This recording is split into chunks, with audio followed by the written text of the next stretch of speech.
Welcome to F star YouTube channel. Student, आज हमने discuss करना है चैप्टर नंबर 6 के एग्जाम्पल को। इसके बाद हमारे नेक्स्ट लेक्चर जो है वो चैप्टर नंबर 6 के न्यूमेरिकल के रिलेटेड होगी। उम्मीद है कि आपने चैप्टर नंबर 6 के जो लेक्चर है वो अच्छे से वॉच कर लिए होंगे ताकि आपके सारे के सारे टॉपिक क्लियर हो जाएं और वहाँ पे जो फॉर्मुलेशन है वो सारी क्लियर हो जाए। बच्चे, 11th न्यू फिजिक्स जो हमारे पास है बुक नहीं है, इसमें जो चैप्टर नंबर 6 की एग्जाम्पल दो यहाँ पे मैंने लिखी हुई है, पहले मैं इनको सॉल्व करूंगा, फिर नेक्स्ट दो एग्जाम्पल को भी सॉल्व करूंगा। तो यहाँ मैंने डाटा लिखा हुआ है, तो ये चैप्टर नंबर 6 की एग्जाम्पल स्टार्ट करने जा रहे हैं। तो पहला बच्चे मैं एग्जाम्पल के स्टेटमेंट पढ़ने लगा हूँ।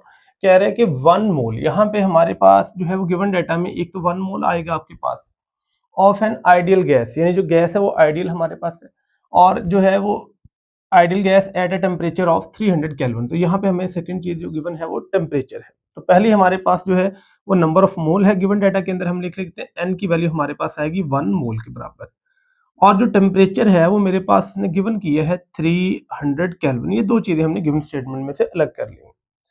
सेकंड, इसके बाद है कहते हैं इफ बोल्ट्जमैन कांस्टेंट। तो यहाँ जो बोल्ट्जमैन कांस्टेंट है वो के बी हमारे पास होता है, इसको हमने पढ़ा और डिनोट करते हैं के और बी बोल्ट्जमैन कांस्टेंट।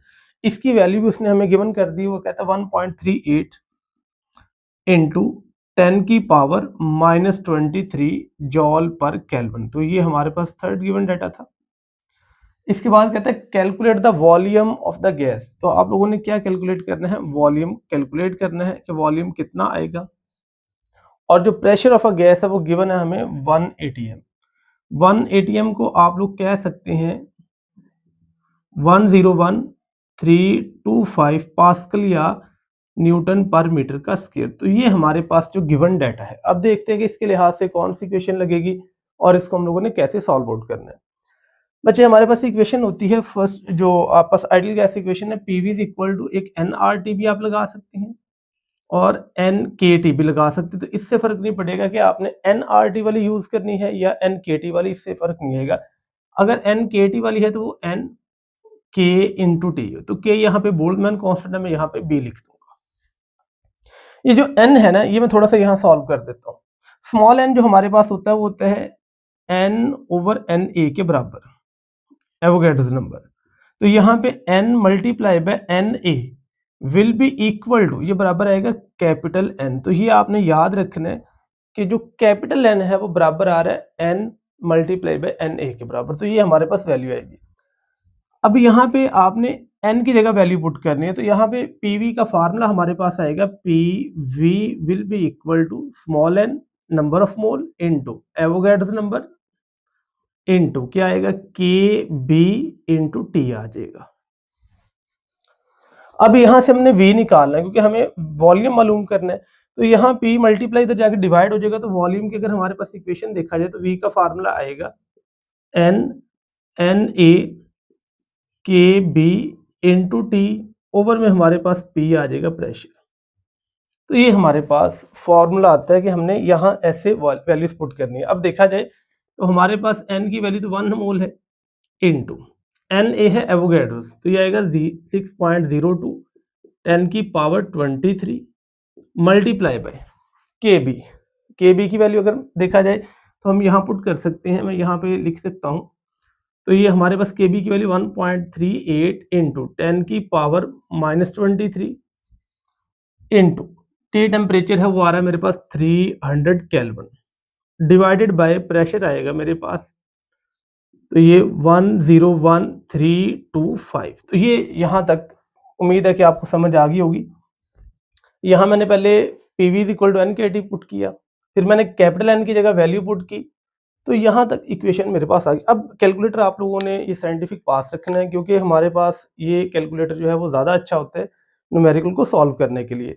तो यहाँ मैं अब पहले आपको वैल्यू सॉल्व करनी बता देता हूँ।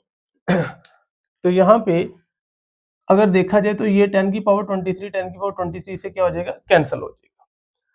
तो मेरे पास जो वैल्यूज बचेगी वो यहाँ पे ये बच जाएगी 6.02 मल्टीप्लाई बाय 1.38 मल्टीप्लाई बाय 300। इसको मैं डिवाइड करने जा रहा हूँ 101,325 से, तो ये मेरे पास वैल्यू आती है 0.0245। तो मैं इसको ये लिख सकता हूँ, ये मेरे पास वैल्यू जो आएगी 0.0245। Metre cube. तो ये आंसर आता है आपकी बुक पे, आंसर 0.03 के राउंड बोर्ड भी आंसर लिखा होगा। तो ये था मेरे पास एग्जाम्पल नंबर 6.1। अब हम देखने जा रहे हैं एग्जाम्पल नंबर 6.2। इसका पहले मैं गिवन डेटा यहाँ पे राइट डाउन करूंगा, उसके बाद मैं आपको इसके जो पॉइंट है वो सॉल्व करवाऊंगा कि न्यूमेरिकल के अंदर हमने क्या फाइंड करना है और क्या चीज हमें गिवन है। अब इसको पहले स्टेटमेंट को पढ़ते हैं। वो कहता है gas is enclose in a container fitted with the piston of area. हमें एरिया गिवन है, तो ये हमारे पास जो क्वांटिटी है ये 0.10 लिखा है। तो मैं यहाँ पे गिवन डाटा में लिख लेता हूँ, एरिया मेरे पास आ रहा है 0.10 मीटर का स्क्वायर आ रहा है। कहता है the pressure of the gas is at, तो ये हमारे पास प्रेशर गिवन है P, तो P आएगा मेरे पास 8000 न्यूटन पर मीटर का स्क्वायर आ जाएगा।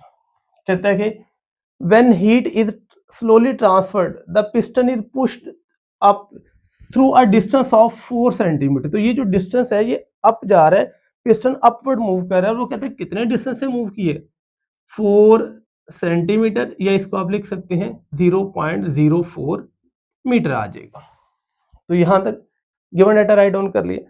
इसके बाद कहता है if 42 joule heat is transferred to the system, तो आपने हीट ट्रांसफर की है, Q की वैल्यू हमारे पास आ रही है 42 जॉल। अब क्योंकि ये ट्रांसफर टू द सिस्टम है तो ये पॉजिटिव आएगा, अगर ये ट्रांसफर्ड बाय द सिस्टम होती तो फिर ये नेगेटिव आता। अब कह रहे हैं कि what is the change in the internal energy, तो हम लोगों ने जो कैलकुलेट करनी है चीज वो डेल्टा यू कैलकुलेट करनी। ये हमारे पास पहले गिवन डाटा था, यानी हमें गिवन क्या है, एरिया, प्रेशर, डिस्प्लेसमेंट कवर्ड और हीट ट्रांसफर, और हमने निकालनी है चेंज इन इंटरनल एनर्जी। हमने फर्स्ट लॉ पढ़ा हुआ है थर्मोडायनेमिक्स का कि delta Q is equal to या Q is equal to delta U plus W आएगा। तो वहां से हम लोगों ने डेल्टा यू कैलकुलेट करना है, लेकिन सबसे पहले हमें वर्क निकालना है। अब हम पहले वर्क देखते हैं।